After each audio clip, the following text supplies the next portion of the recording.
So here it is, the first official Poco Watch, something Poco introduced today, next to of course their Poco F4 GT, which by the way is coming this way, so subscribe and stay tuned for that.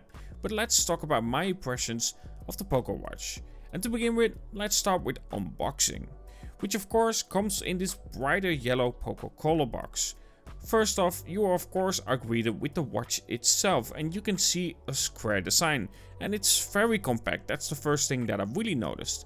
Inside the box we of course will find our charging cable and of course our user manual as well. So a quick run over the specifications. It comes with a bright 1.6 AMOLED display with a 320 by 360 resolution, which results in a PPI of 301, and the weight is just 31 grams. In terms of battery, it has a 225 mAh battery. You have GPS, GLONASS, Galileo and Baiduo for navigation. Never heard of that last one. In terms of sensors, it has an optical heart rate sensor, an accelerometer, a gyroscope and an electronic compass. And this watch is available for €79. So let's discuss my experience so far. To begin with, design wise, I would definitely prefer a round watch. Not only does it look nicer and cleaner in my own preference, but also the watch faces as well just work a little bit better on that. But let's talk about watch faces. By default you have 4 watch faces, but via Mi Fitness you can also add more watch faces, and with it over 100 of them. Sorry, just give me a second, I'm just going through over 100 watch faces. Just give me a second. I need to select one that is nice, right? So just give me a second. I will continue in a bit. Now let's continue. Watch faces are nice, but I of course have other wishes than some might. And one of those is battery life. That is very important. And so far, using it about 5 days, I have about 85% battery life left. Now Poco is saying it should last about 14 days. And with these numbers, I definitely believe that.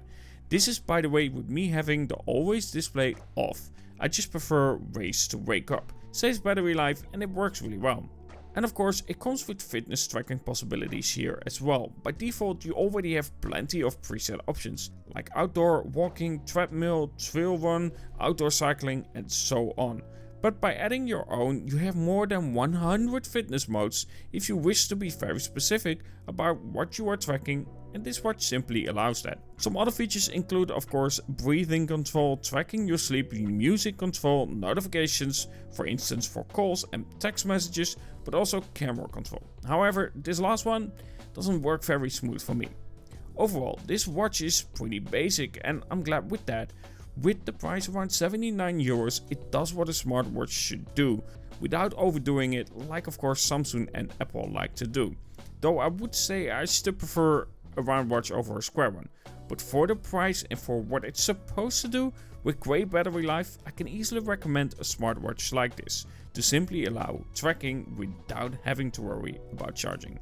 Either way, these were my first impressions about the Poco smartwatch. Let me know what you think about it, and of course if you haven't subscribed yet, don't forget to subscribe, hit like and of course comment below what your preference is in terms of smartwatch. Either way, let me know in the comments below, and of course talk to you guys in the next.